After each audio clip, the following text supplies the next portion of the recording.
a long answer to your question, but nevertheless.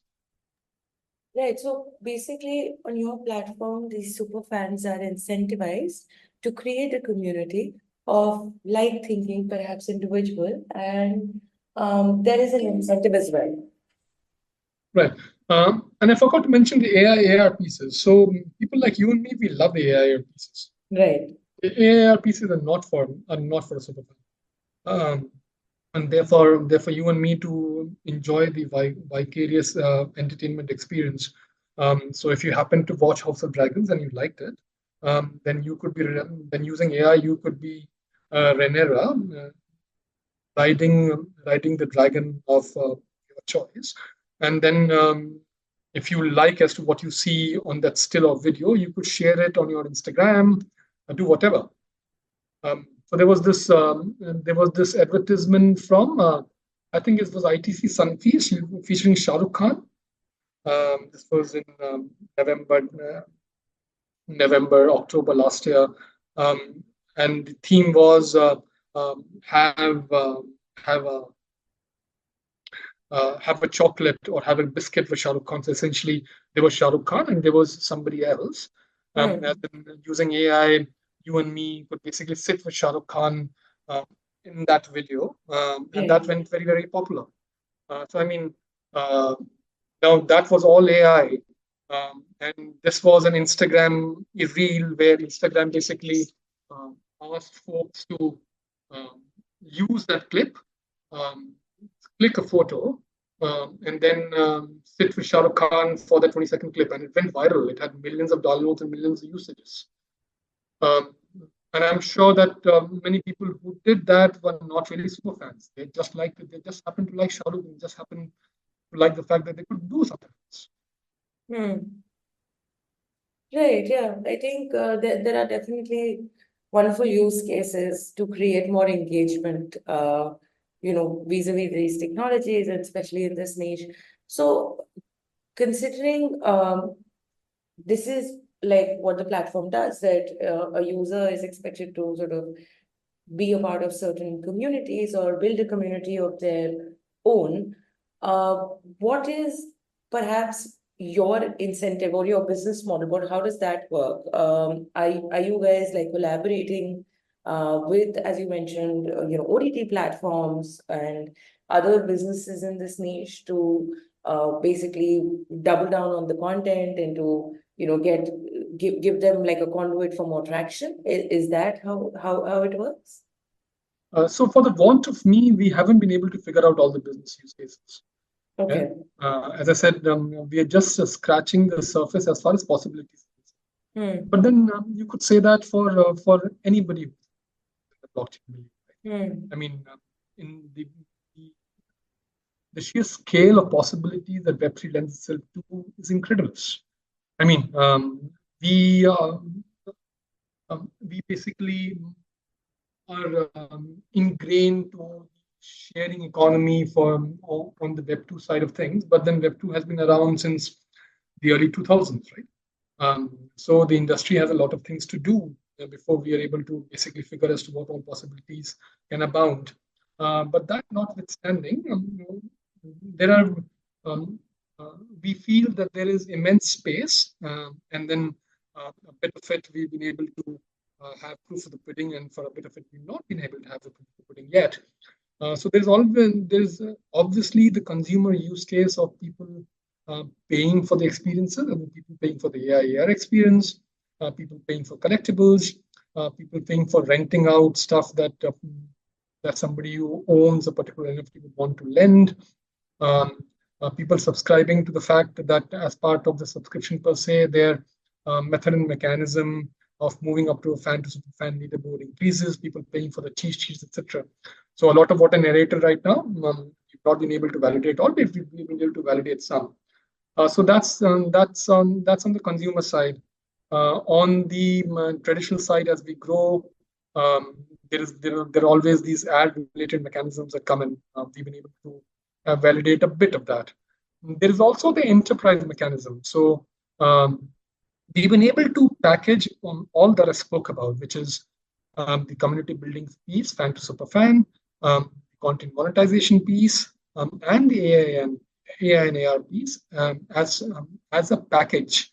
We've been able to do that in the Web2 parlance as an SDK, and Web3 parlance as a protocol. Yeah. Um, there have also been a couple of releases that have gone live with the SDK as far as the Web2 side of things is concerned. So there is an OTT called iTap, incipient, new, which is using the SDK to give its users the AI experience. We are in discussions with a couple of more OTTs to be able to, for them to be able to figure whether their fans want to do some stuff like that, stuff like this.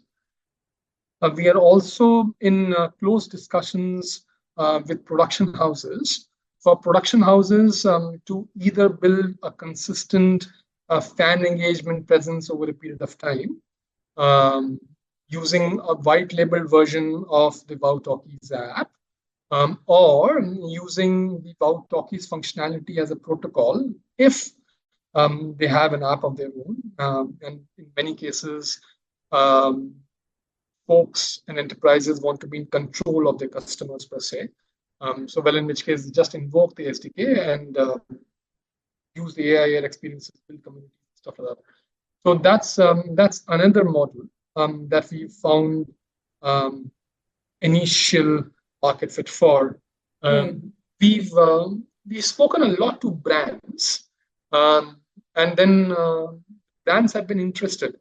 But at this time of speaking, we've not been able to monetize the brand interest. Yeah, brands are trying to seek and find the fact that would there be how much of traction would come in from stuff such as this, and would it be worth their want to be able to pay for something like this?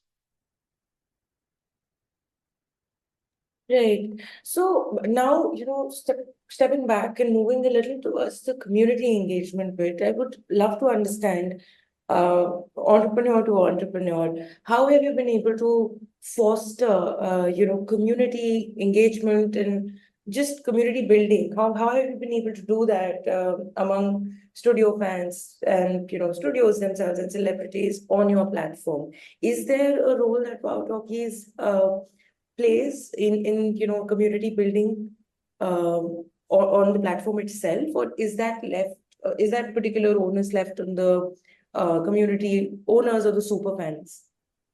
So Tarushi, this is still a perplexing puzzle. We struggle on a daily basis. Daily is not the right word. We struggle on a weekly basis to figure as to what's happening on the community side. Whether the DAUs and the time spent is trending positively, or is at least static and not trending down. Can't claim to be able to have the answers there, but I can say, but I can narrate a few things that have worked. We've had successful brand ambassador programs. That's worked. We've allowed fans to have credibility on all the fan stuff that they do by they post the same stuff that they post on wowTalkies on Twitter and other traditional social media as well, and we give a shout out to whatever they do on their traditional social media. That's worked as well. What we also do is, although we are a small team, we keep on giving these cues, on a consistent basis, on whatever is trending, on whatever we think is something that will lend itself for folks to basically open the app up on a daily basis and figure as to what they want to do, what they could do better. So sometimes the cues work, sometimes they don't. What's also worked is we have the rewards and recognitions program, and then ultimately the rewards that people earn, which are currently in terms of points, gets translated into tokens whenever there's a token generation event. In some cases, it's worked. People who moved up for the fan to super fan leaderboard, they love the fact that they have points. But at the same time, gamification basically works, right? Yes. Yeah. But at the same time, We are still figuring on a weekly basis as to, for example, if there were 7 layers of fandom in a community and I was at level 3, and I've been at level 3 for a while. What's the best way for me, for the platform to have me move up to level 4, level 5, level 6? Because I mean, we've already tried all the hacks of um, come on board, points will be um, basically translate into actual monetizable rewards further down the line. Um, uh, Again, we could do a lot more, but then it's a sort of a what should I say, a midway between conserving bandwidth and runway, and Right. plus all the hacks that we can tackle.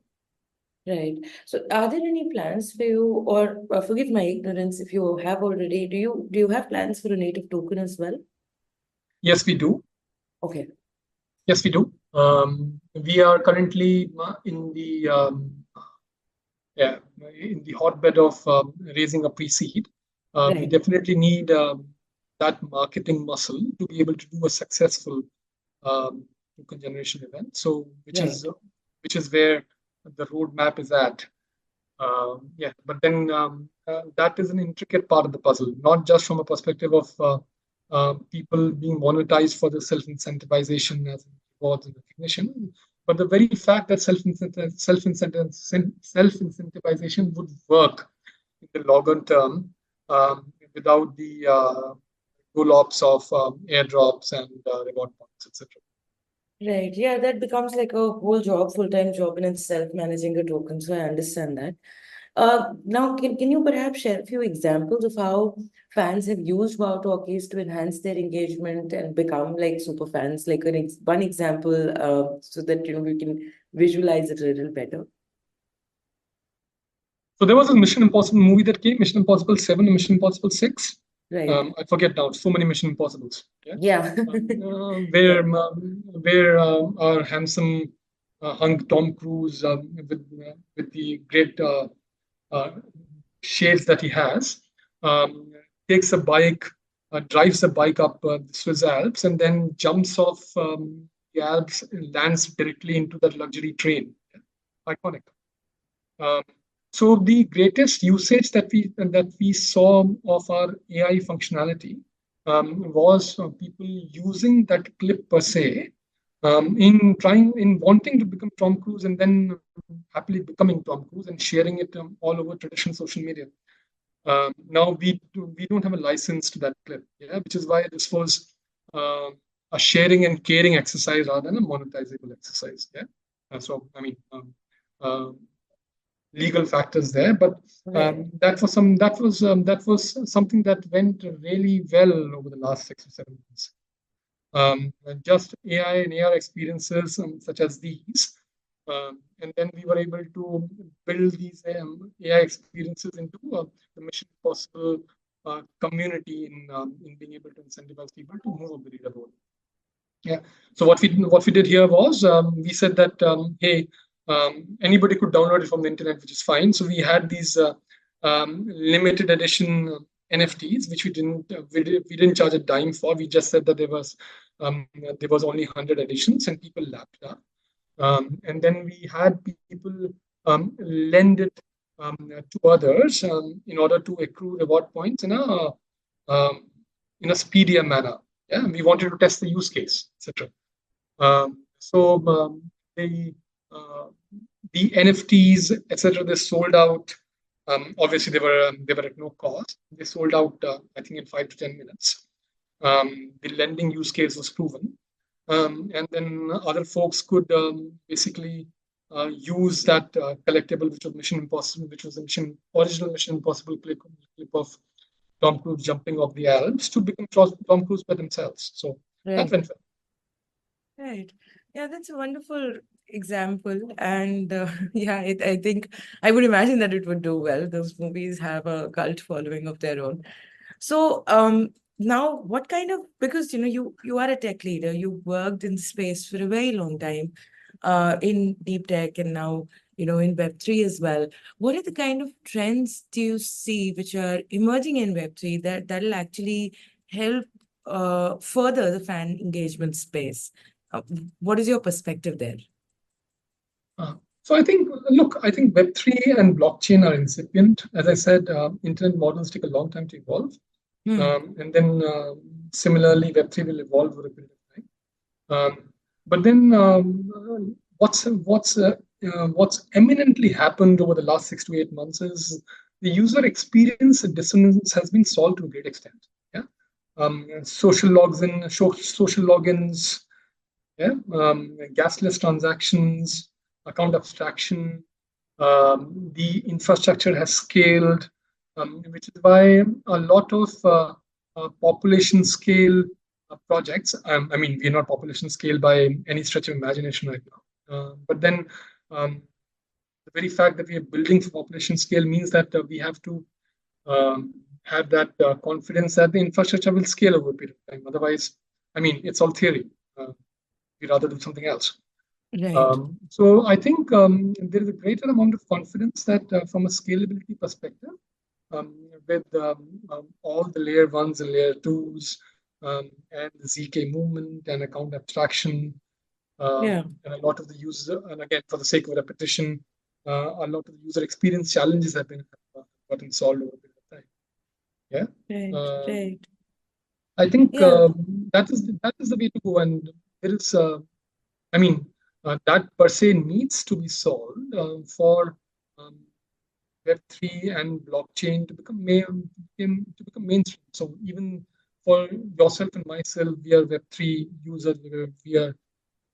We know Web3, but we are Web2 connoisseurs, right? We use Web3, we use traditional internet for 90% of things that we do.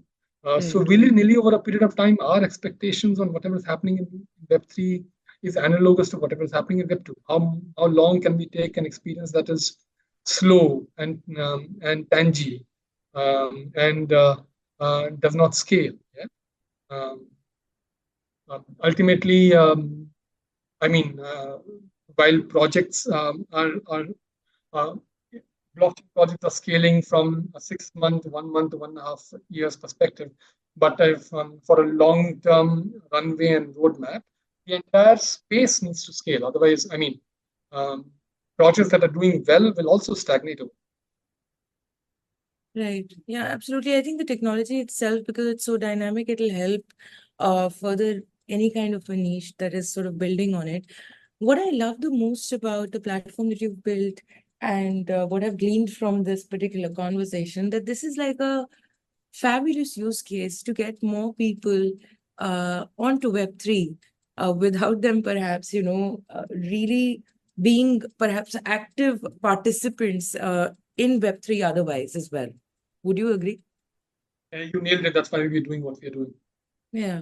This is yeah, because a lot of people keep talking about like onboarding the next million users, right, on Web3. And I think it is going to be use cases like these where the technology is a facilitator and not just the end goal, wherein users will come. So more power to you guys, honestly. The more I'm hearing you talk about how passionate you're about what you're building, the more I see that this is something very, very relevant and it's going to do fabulously well.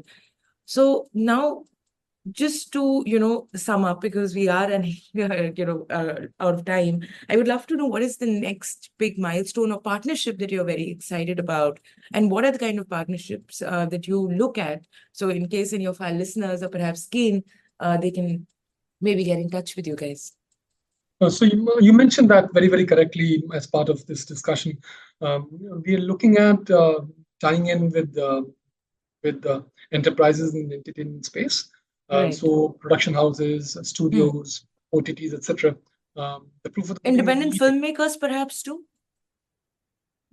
that as well. So we did a lot of legwork around independent filmmakers, Hmm. and then what we figured to our discomfort at the Russia was Hmm. that well, um, there is a bigger bang for the buck as far as time is concerned. Hmm. If we took the True. studio model, yeah, Right. Yeah. Yeah. because I mean, studios scale as far as users and cinematic properties are concerned. And then studios are more professional. Yeah. Right. So willy-nilly, you can basically build a sales cycle around a studio interaction. It's very difficult to build a sales cycle around an independent production house interaction, and that's the way of the business. Right. Yeah.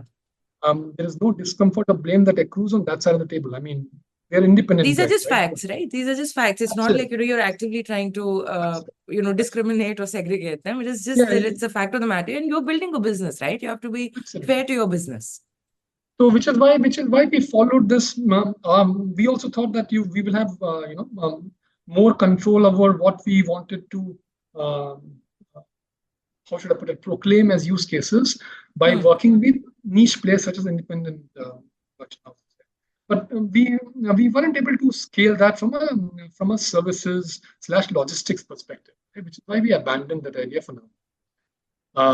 Now I'm forgetting the question that you asked me. Yeah. So what's upcoming if Partners. all goes? Yeah, Yeah. yeah. What's upcoming? Upcoming or exciting partnership that you are looking forward to. So what's upcoming if all goes well? We'll be able to announce this protocol model with a couple of very very popular studios for Brilliant. their marquee movies that are launching in 2024. Again, fingers crossed, touch wood. Hopefully, Absolutely. Knock hopefully on that wood. will. And yeah, Yeah. I hope that I'm sure that you guys will crack it. This is wonderful. And congratulations in advance on these announcements that will come through.